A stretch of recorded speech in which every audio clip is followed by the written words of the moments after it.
We're going to move on to the next topic here. We're going to talk about the cardiac Bears who was on live support and now they're back up and rolling free here. Does the cardiac Caleb Williams Bears already own the Packers? Lee, are we witnessing a shift?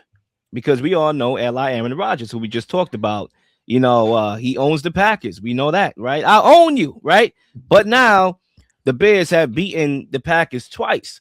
Are we witnessing a shift in that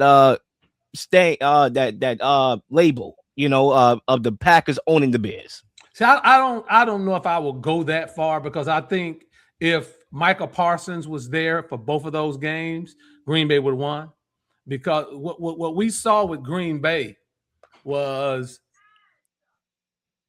after getting that lead, they couldn't put any pressure on Caleb. Caleb just ran around. They didn't speed him up with Parsons in there, who Parsons led the league in quarterback pressures the whole year. I think it would have been a different outcome on both of those games. So I don't know if Caleb Williams owns them, but what I will say is the Packers have to do some soul searching with their personnel coming into next year, because Detroit, Detroit's going to get better.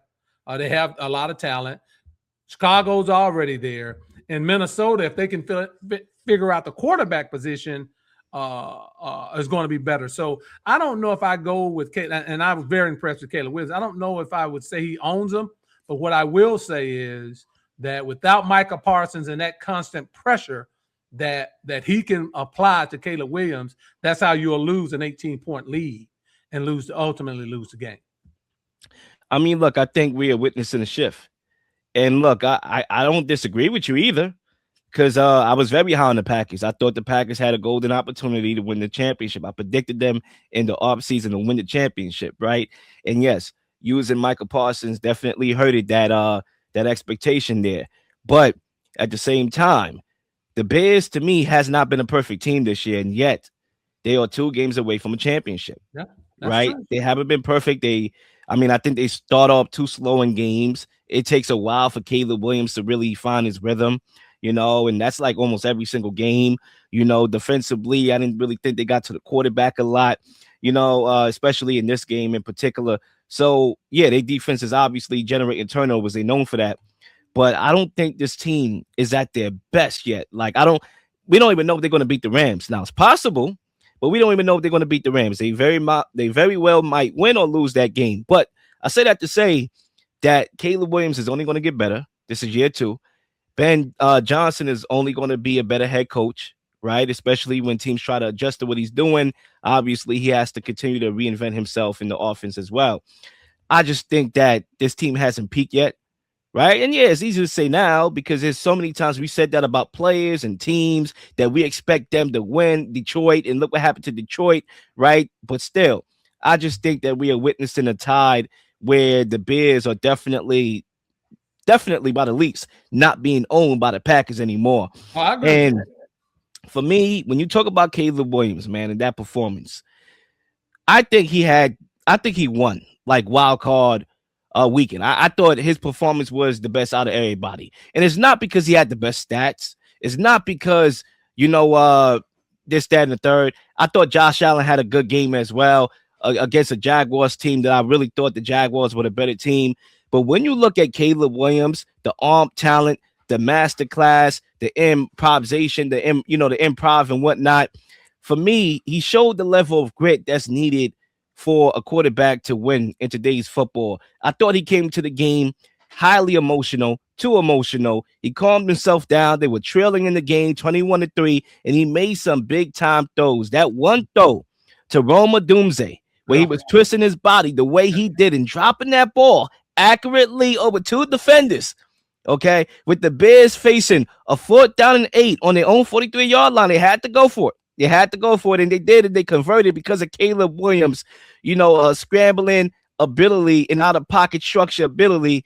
To me, that will go down and should go down as a 4th down miracle. Okay, it should go down in the books in Chicago history.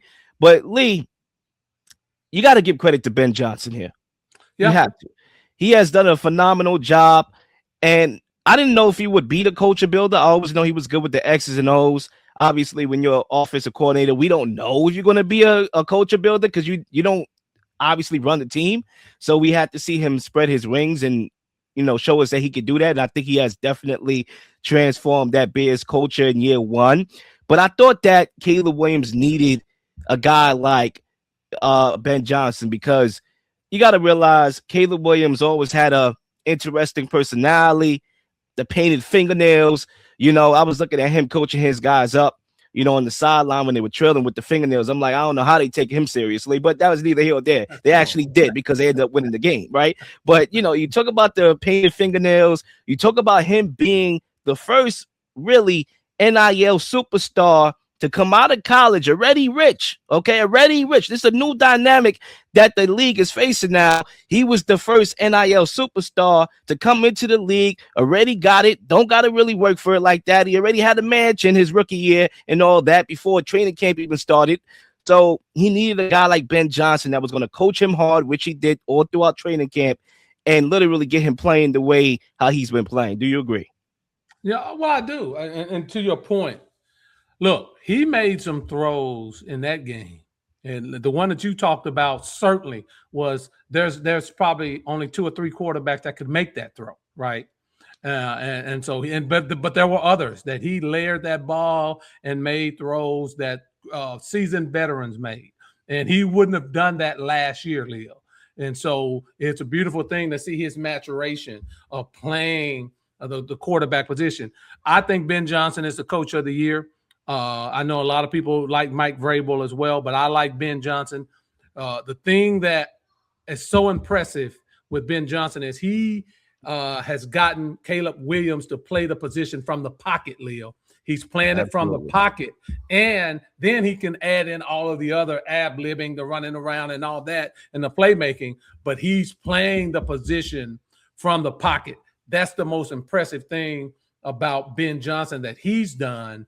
That's why I say he's the coach of the year. Caleb is coming, man, and that whole number 1 pick where people were downing him and calling him a bust. Look who's laughing now. The man is playing excellent football. Get off the painted fingernails, Leo. Let the man be who he is. Look, right? Get off of the fingernails. If he continues to win, that's all that matters is him winning. He can paint it pink. He can paint it whatever color he wanted. If he rock like that, he rock like that. It is what it is. As long as he continue to win. Now, if he wasn't winning, we'll be coming at the fingernails. We'll do a whole podcast on the fingernails, literally. Right. All right, inflaming the fingernails. But he's winning, and he's a talented quarterback, arguably the best arm talent. Like the throws he was making this year, unreal. He can contort his body and still make accurate throws. That's very, very impressive. He's sort of like Mahomes in that regard, Leo, how he can contort his body and make those throws. Very, very impressive. And Caleb Williams certainly is on the stratosphere and rising to the top. And he's more lucid than Mahomes. Mahomes is a good runner, but Mahomes, his strength is his scrambling, right? Because there's a difference between scrambling and being like a guy that's so shifty that can get out. That's Caleb. Like Caleb is really, obviously has to have the achievements before we go talking about, he's the next Mahomes and whatnot. But as far as talent and what the eye test is telling you and what could be the potential up ahead, this dude is the real deal, folks. His game is Mahomes-like. There's no doubt about that. His game is Mahomes-like. But you're right. He has to go a little further. But you can see glimpses of Mahomes and Caleb Williams. There's no doubt about that. Definitely. We'll see what happens against the Rams. This upcoming weekend. Real quickly before we move on to our last segment, do you give the Bears a shot to win the game at home against the Rams? Well, I think the temperature is supposed to be between 10 degrees and 20 degrees, right? That bodes well for the Bears. The Rams having to come east and play in the cold weather. I don't know if Matthew Stafford has really won in cold weather like that. So I think that bodes well for the Bears. Do I think they have a chance? Absolutely. I think they have a chance. The problem, and I've said this before, the Rams can score from any place, and they're a very explosive team. I think the weather is a great equalizer in the game. I do think the Rams will win that game, but I think it'll be close. I just don't know if the Bears defense, without getting turnovers. Now, if they get turnovers, that's different. In that cold weather, there could be some turnovers. But I don't think if they don't get turnovers, Leo, I don't think that they can beat the Rams. I agree. I think they need to get turnovers, and they're more than capable of doing that. It's going to be a good game, and I'm looking forward to it. We'll see what happens with Matt LaFleur and his job, and if he's another head coach, because boy, oh boy, folks, if he does get the hammer like MC Hammer, okay? If he does get the hammer, and I don't think it's going to happen. I think it's going to be back. But if he does get fired, and now you got Matt LaFleur, John Harbaugh, and Mike Tomlin available, this probably will go down as one of the best head coaching cycles of all time. Yeah, I agree. Sports, politics, conspiracy theories. We are here to give you our unique perspectives on things happening in the world. It's the one and only The Real Lil on The Real Lil Show.